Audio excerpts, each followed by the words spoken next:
जगह टूट जाएगी तो और बेकार ये सही बताओ। 40 रुपए देना। बहुत सस्ता। मामा ये ले लूं एक। माँ ये एक ले लो। लो रखो इसको। हाँ?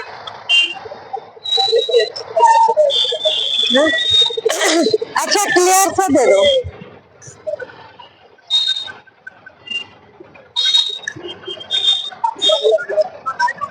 ये वो है मुग्गू बोलते हैं मतलब, और इसका वो बनाते हैं घर के दरवाजे पर।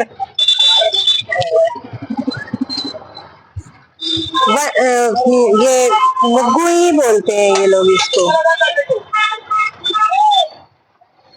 घर वो क्या बनाते हैं मम्मी? रंगोली, जो डेली लोग अपने दरवाजे के सामने बनाते हैं। हाँ ठीक है मम्मा। ये क्लियर नहीं है। 10 रुपए कम दो, 30 रुपीज दूंगी इसके। लो आपको दो तो साफ सा दे दो ना। अच्छा सा देखो, एक वहाँ पर रखे मम्मा है। मम्मी है। अच्छे अच्छे अच्छे।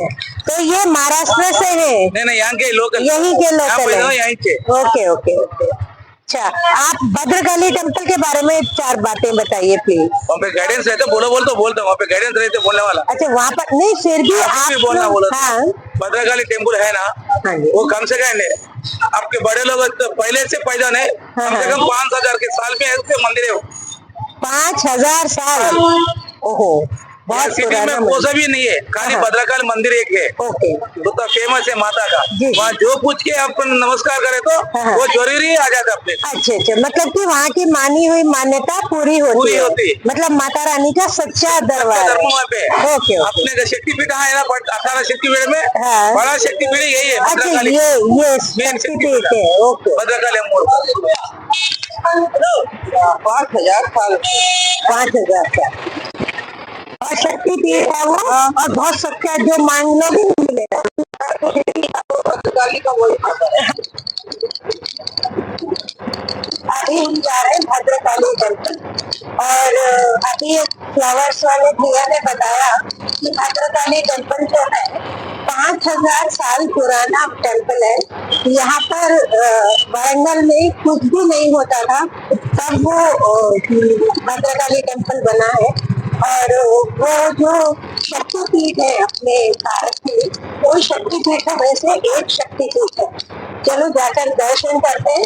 साथ ही साथ उन्होंने ये भी बताया कि वहाँ पर दर्शन करने से आप जो भी मान्यता मांगते हैं या आपकी जो भी मुराद होती है वो पूरी हो जाती है। इतना सच्चा मंदिर है। चलिए उस मंदिर की सत्यता को भी देखेंगे। तेलंगाना का वारंगल बहुत ही सुंदर शहर है। वारंगल ज़्यादा भीड़ भाड़ या ज़्यादा ट्रैफिक वाला शहर नहीं है, और यहाँ पर साफ़ सफाई का भी बहुत ध्यान रखा जाता है। एकदम नीट एंड क्लीन, और बहुत खूबसूरत शहर है, बहुत प्यारा शहर। शांति है चारों तरफ, ट्रैफिक भी इतना ज़्यादा नहीं है।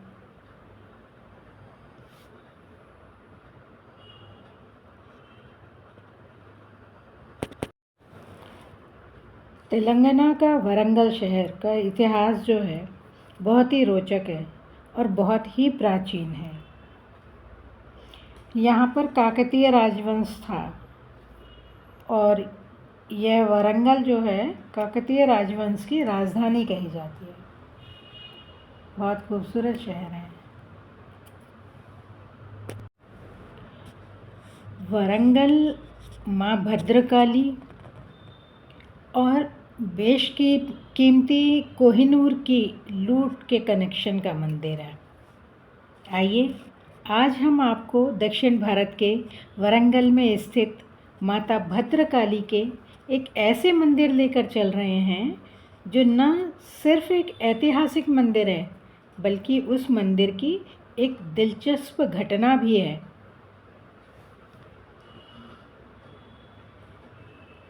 आप में से जो भी कोहिनूर हीरे के बारे में थोड़ा बहुत भी जानता होगा, वो इस घटना को सुनकर चकित हो जाएगा। दोस्तों, ज्येष्ठ मास की जो एकादशी आती है उसको भद्रकाली एकादशी कहा जाता है।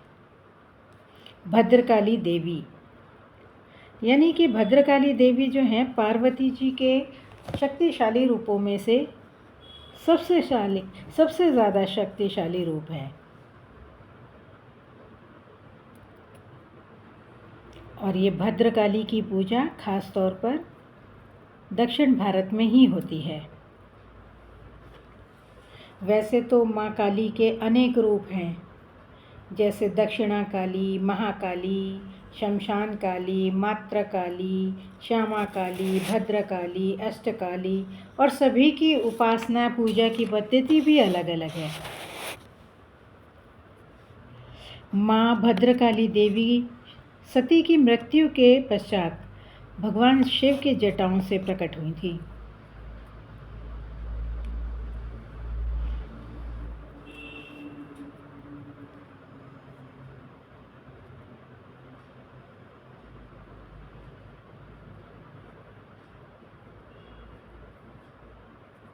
और देखिए यहाँ पर जो है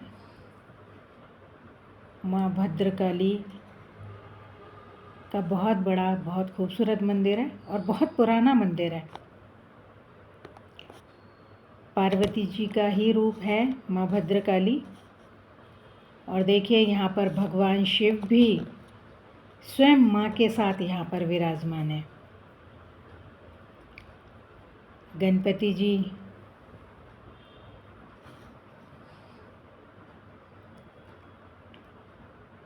राहुदेव,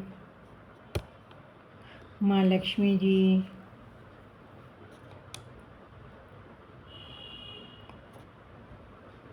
रिद्धि सिद्धि,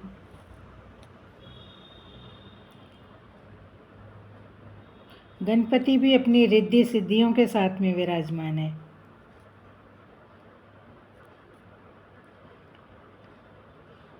यानी कि पूरा शिव परिवार यहाँ पर विराजमान है। महाभारत के युद्ध से पहले अर्जुन ने श्री कृष्ण के कहने पर माँ भगवती भद्रकाली की पूजा की थी। कहते हैं उसके बाद ही उन्हें युद्ध में विजय की प्राप्ति हुई थी। देखिए यहाँ पर माँ सरस्वती जी भी विराजमान है, माँ लक्ष्मी भी विराजमान है। माँ के सभी रूपों में माँ यहाँ पर विराजमान है।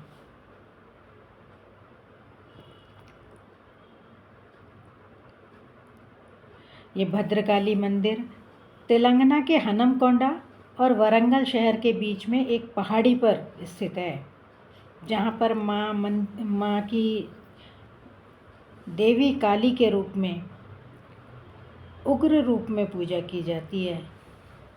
माँ का यहाँ पर बहुत उग्र रूप है, जहाँ पर देवी काली बड़ी बड़ी आँखें, गंभीर चेहरा, 8 भुजाएं, जो कि 8 भुजाओं में विभिन्न प्रकार के हथियार हैं, और माँ सिंह पर विराजमान है।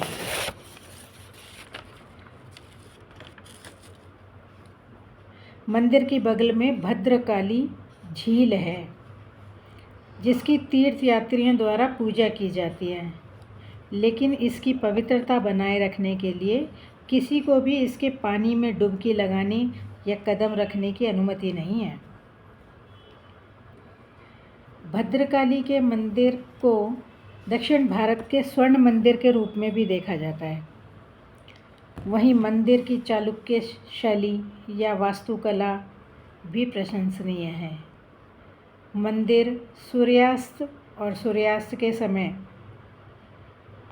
एक सुनहरा रंग धारण करता है, इसलिए इसे दक्षिण भारत का स्वर्ण मंदिर भी कहा जाता है।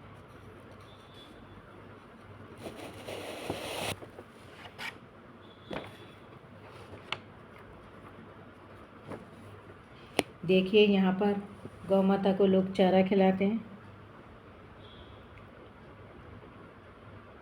ऐसा भी कहते हैं कि गौ माता के मस्तक पर गर्दन पर हाथ फिराने से, गौ माता की सेवा करने से हमारे शरीर में ब्लड प्रेशर और इम्यूनिटी संतुलन होती है।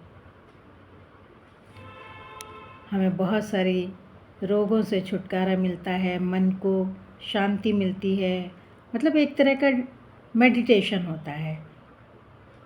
ये टाट वाली इतनी सुंदर देसी गौ माता,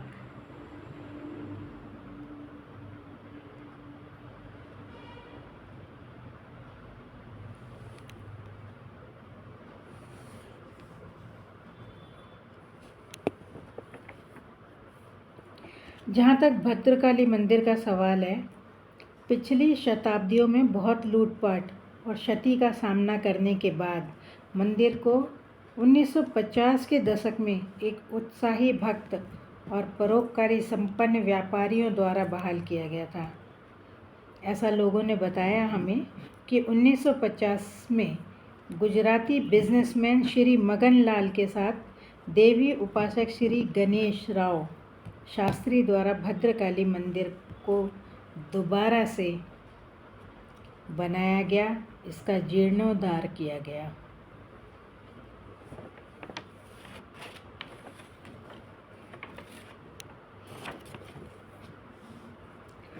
अगर हम मंदिर के इतिहास की बात करें तो 625 ईस्वी में चालुक्य वंश के राजा पुलकेशियन द्वितीय द्वारा आंध्र देशम के वेंगी क्षेत्र पर अपनी जीत के उपलक्ष्य में बनाया गया था यह मंदिर।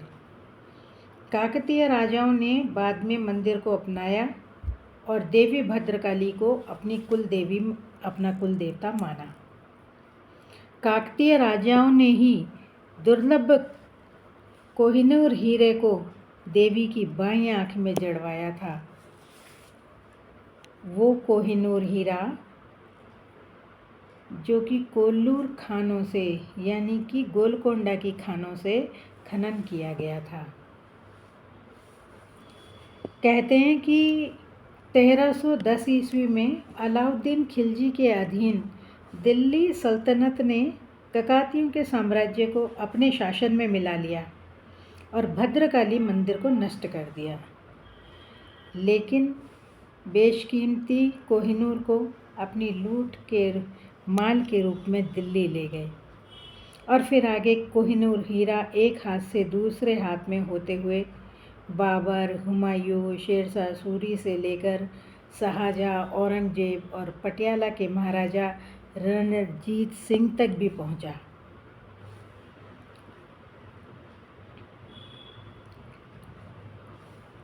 कहते हैं कि महाराजा रणजीत सिंह अपनी मृत्यु के करीब थे, तब उन्होंने अपनी ये इच्छा जताई थी कि जगन्नाथ मंदिर में प्रतिष्ठित कोहिनूर हीरे का स्वामित्व देवता को दिया जाए।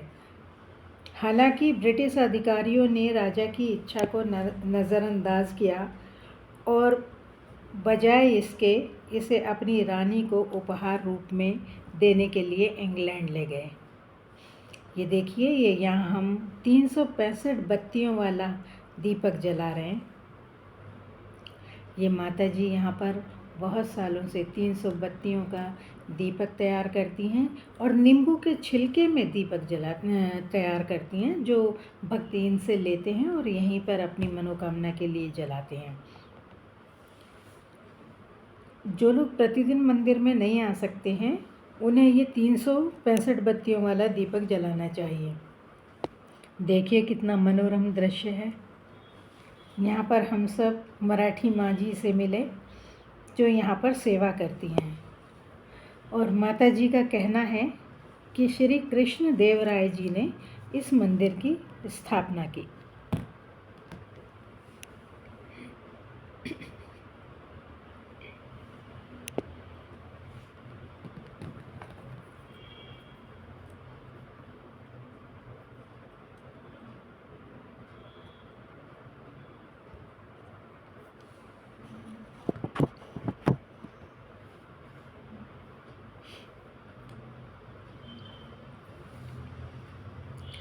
दिल्ली के मुस्लिम शासकों के हाथों काकतीय वंश के पतन के कारण मंदिर ने अपनी प्रमुखता खो दी और वहीं काकतीय राजाओं ने आक्रमण न करने के बदले में कोहिनूर हीरे की पेशकश करके अलाउद्दीन खिलजी के साथ एक समझौता किया। उसने भी अपने दास और निजी विश्वास पात्र मलिक कफूर को व्यक्तिगत रूप से कोहिनूर लेने के लिए भेज दिया। 1306 से कोहिनूर हीरे द्वारा तय की गई लंबी ऐतिहासिक यात्रा को देखते हुए ये कहा जाता है कि कोहिनूर जिस भी राजा के पास था उसकी अकाल मृत्यु हो गई। अब ऐसा क्यों हुआ ये कोई भी नहीं जानता, लेकिन ऐसा कहा जाता है कि पत्थर धारण करने वाले पुरुषों के लिए वो जो हीरा था वो दुर्भाग्य का कारण है। केवल भगवान, देवी या महिला ही इसे धारण कर सकती थी। इसलिए वरंगल मंदिर में स्थापित देवी भद्रकाली के बाद केवल ब्रिटिश महारानी एलिजाबेथ द्वितीय ही बिना किसी गंभीर नुकसान के इसे धारण कर पाई थी। फिर भी ये भी कहा जाता है कि हीरा अंग्रेज़ों के कब्ज़े में जाने के कुछ साल बाद ही ब्रिटिश साम्राज्य को लगातार अपने पतन का सामना करना पड़ा। इसलिए बाद में कहा जाता है कि किसी भी अप्रिय घटना से बचने के लिए और हीरे के अभिशाप को अच्छी तरह से जानते हुए महारानी कोहिनूर हीरे से जुड़ा मक्कट पहनने से अब भी यहाँ पर एक मराठी माता जी हैं, सेवा देती हैं। माँ जी एक बार इंटरव्यू और ये क्या है? ये दिए मन्नत के लिए दीवा जलाते हैं। मन्नत के लिए? मन्नत के लिए। क्यों साल में एक बार आता है ना मंदिर के लिए? हाँ। वो देवी का मन्नत मानते हैं ना, वो पूरा होता है इसलिए जलाते हैं। उसके लिए नींबू के छिलकों में दिया जलाते हैं। पर उसका मन्नत कौन सा भी मन्नत मानता है ना, वो ऐसा बोल के पूरा हो जाता है इसलिए जलाते। ये मंदिर कितना पुराना है? 1000 साल का पुराना। 1000 साल पुराना मंदिर है। इस मंदिर की स्थापना क्यों हुई थी, कुछ आइडिया है? मालूम नहीं है। श्री कृष्ण देवराय उन्होंने इसकी स्थापना की थी। बहुत बढ़िया माँ जी। ये दिए जो है यहाँ पर मन्नत के लिए लगाए जाते हैं और जो साल में एक बार आता है वो ये 365 बत्तियों वाला एक दिया जलाता है, ताकि जो आपकी मन्नत है वो मन्नत पूरी होने के बाद में आप नेक्स्ट टाइम आकर के फिर से दिया जलाएं। और ये माता जी यहाँ पर सेवा करती है, जो ये मन्नत के दिए जो जब पूरे हो जाते हैं तो उनको ठंडा करने का काम करती है, ताकि आग ना लगे या किसी के कपड़े खराब ना हो या किसी को किसी तरह की कोई तकलीफ ना हो। इनका भी अपना एक अलग ही एक हेल्प है, एक सेवा है माता रानी के दरबार में।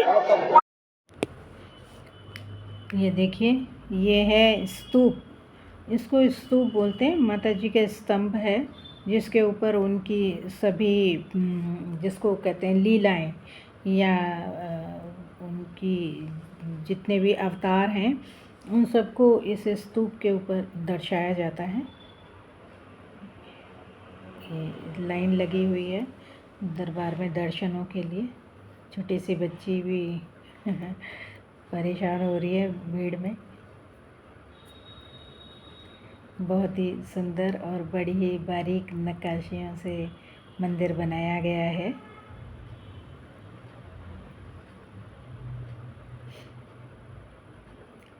वो बच्चा हमारे साथ हिल डुल गया है, बहुत खुश है वो, आके हमसे बार बार बातें करती है।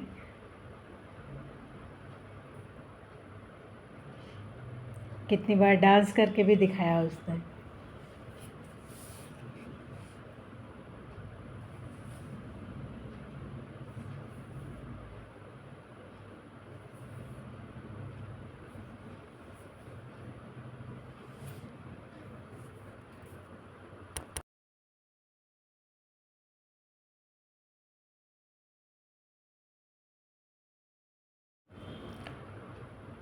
बहुत लंबी लाइन के बाद अब ये माता जी के शेर के दर्शन।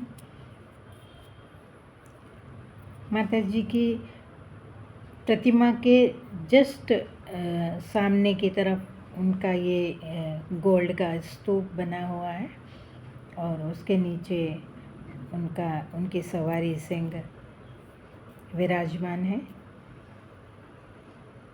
और हमने सिंह को भी हल्दी कुमकुम लगाया। ये सामने मंदिर है, बहुत रश है।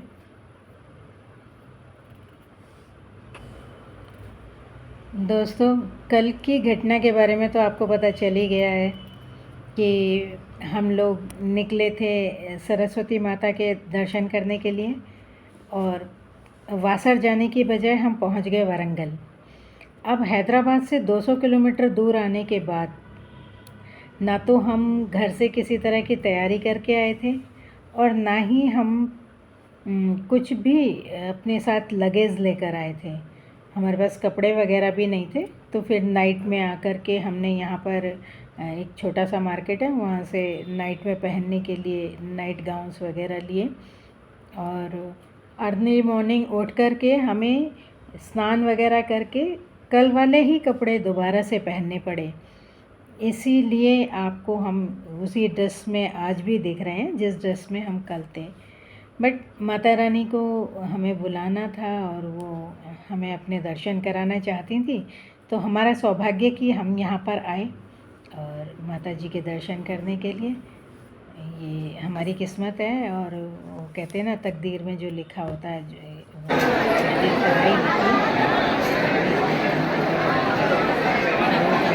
दूर से दिख रहा होगा। ये है भूल भुलैया। ये जो सामने भद्रकाली लेक है, जो कि भद्रकाली बंड जो मैंने पहले वाले एपिसोड में आपको सेकंड एपिसोड में जो दिखाया था उससे कनेक्ट है ये लेक। और इसके सामने ही ये गार्डन बना हुआ है। लेकिन यहाँ पर लेक में नहाना या पैर रखना या हाथ मुंह धोना बिल्कुल मना है और उसकी पूजा की जाती है, क्योंकि इसी लेक से पूरे शहर को पीने का पानी उपलब्ध कराया जाता है। उसकी पवित्रता का ध्यान रखते हुए किसी को भी वहाँ पर स्नान करना या लेक के अंदर जाना बिल्कुल मना है।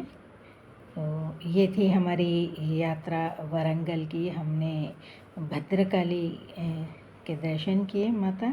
यहाँ पर नागम्मा टेम्पल है, मतलब नाग देवता का टेम्पल या नाग माता का टेम्पल, इसको नागम्मा देवी के बोलते हैं, क्योंकि भगवान शंकर के गले में नाग विराजमान है और ये काली का मंदिर है। तो यहाँ पर नाग देवता भी पूजे जाते हैं, उनकी भी पूजा की जाती है। और यहाँ पर लोग नाग देवताओं को नारियल दूध वगैरह चढ़ाते हैं। ये भद्रकाली प्रांगण में हम आ गए और यहाँ पर देखिए गुरु गोरखनाथ, मच्छंदरनाथ, गोरखनाथ, 5 जो नाथ थे उन नाथों को यहाँ पर विराजमान किया गया है, जो नाथ संप्रदाय की जिन्होंने शुरुआत की थी। ये यहाँ पर लोग माता जी को कुंभ चढ़ाते हैं, बोनालू बोलते हैं इसको।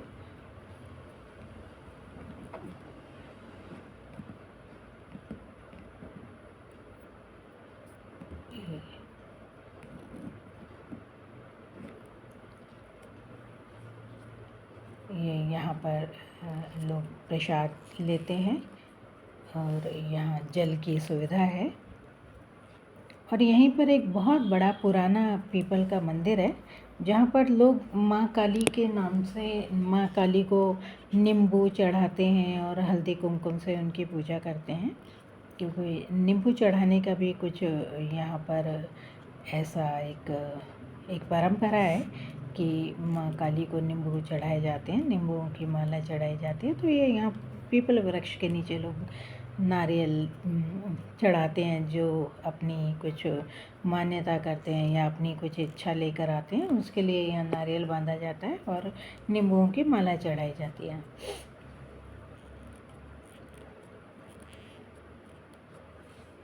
ये बहुत पुराना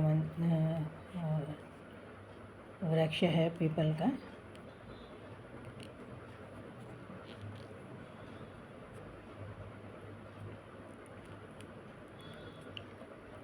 और ये वो स्थान है जहाँ पर हवन किया जाता है।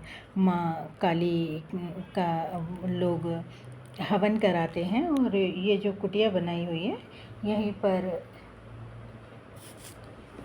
हवन अनुष्ठान का आयोजन होता है। ये मंदिर की शिखा, जो लोग विशेष अनुष्ठान कराते हैं वो यहाँ पर 11,116 रुपये पे करते हैं और फिर उनके द्वारा एक अनुष्ठान किया जाता है, हवन किया जाता है। दोस्तों, जैसे अपने नॉर्थ में 101, 111 की एक शगुन होता है, उस तरह से यहाँ दक्षिण भारत में 116 का शगुन होता है। देखिए कितना सुंदर प्रांगण भी, और बहुत बड़ा विशालकाय मंदिर है और पहाड़ी के ऊपर बसा हुआ है। पूरा वारंगल शहर के बीचों बीच एक पहाड़ी पर ये मंदिर बनाया हुआ है। ये सभी लोग मंदिर के उपरांत प्रसाद ग्रहण करते हुए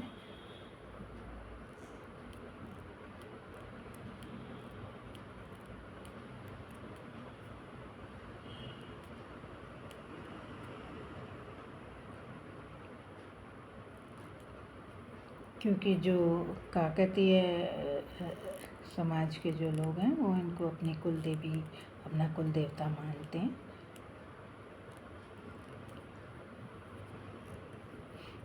तो ये थी हमारी वारंगल भद्रकाली मंदिर की यात्रा।